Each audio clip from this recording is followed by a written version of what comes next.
name's Jessica Gulati. I'm a trainee doctor working in psychiatry, currently based in a child and adolescent mental health service in Oldham.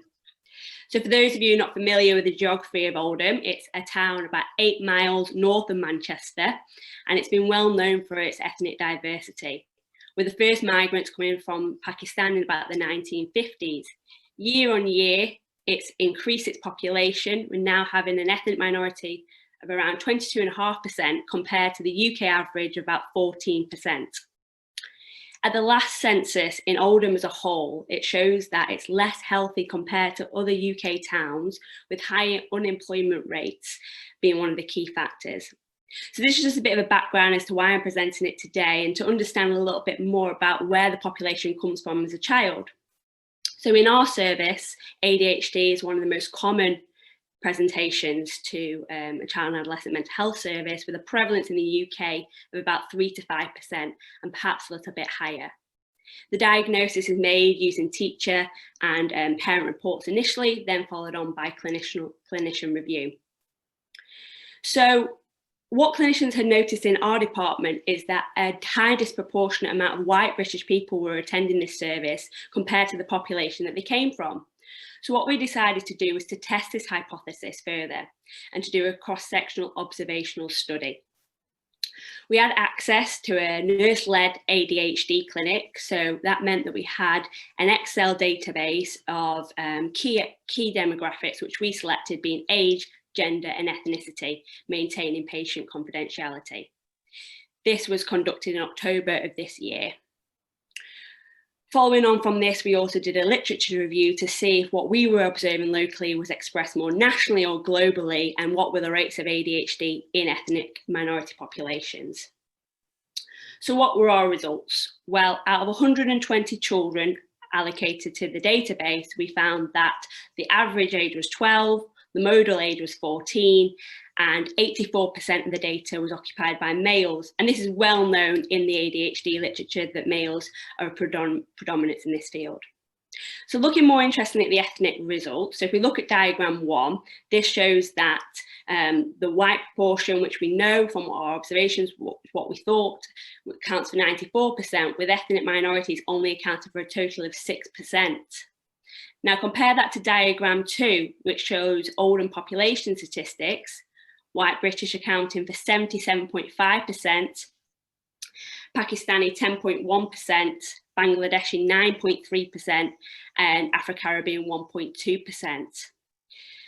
So therefore, thinking about the epidemiology and looking at point prevalence from our study, it showed that they were only accounting for about just over 1% as compared to the 3 to 5% national average of ADHD. So what about the literature? Well, this also reported an underrepresentation of ethnic minorities. However, it must be noted that the majority of the studies came from the US, with further research needed in the UK. But the literature did propose some hypotheses for the reasons of why this may be, with stigma around mental health conditions and lack of awareness as key parent factors, and then looking more at teacher factors, thinking about misinterpretation of behaviours due to socio-cultural differences and language barriers. So the discussion points are these children from ethnic minorities simply not attending the service in general, or are they not getting the diagnosis of ADHD, or in fact a different diagnosis, or no diagnosis at all? Ultimately, what we can conclude from our service is that ethnic minorities are underrepresented in our data, as well as the literature, and further research is needed. But I guess, why is all this important? Well, it comes down to the question of why do we diagnose ADHD in the first place? And I guess that's to treat and understand and support, be that with behavioural interventions, parent support or medications. Because we know that treating ADHD has massive impacts on life outcomes. Being able to attain those educational outcomes, being able to integrate with peers, and thinking more long-term about employment and reducing comorbidity associated with ADHD, anxiety, depression. Why is this important, and what are our next steps? Well, we need to look at this information and present it as we are doing today, and more locally. We need to work with ethnic minority populations such as schools and communities to gain that qualitative data. And finally, we want to implement a change With this, we want to improve equality in the local area because we know that health indicators are at stake. Thank you very much for your time, and I welcome any questions.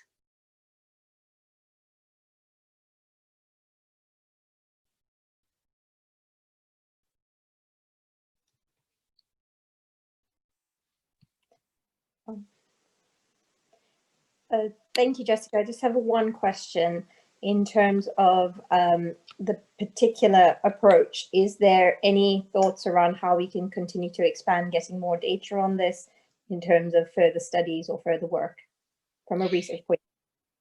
Yes, definitely. I think it's obviously, you know, one of the limitations is that it's just a snapshot in one CAMS service. So I think what we need to do now is Pennine Care has multiple different sites. So now it's liaising with those sites to see if we can conduct further studies to bring a larger population data together to give us more data on that. Okay, fantastic. Thank you for that, Jessica. Professor Dave, can we go to the next speaker if you can invite? Yeah, thanks.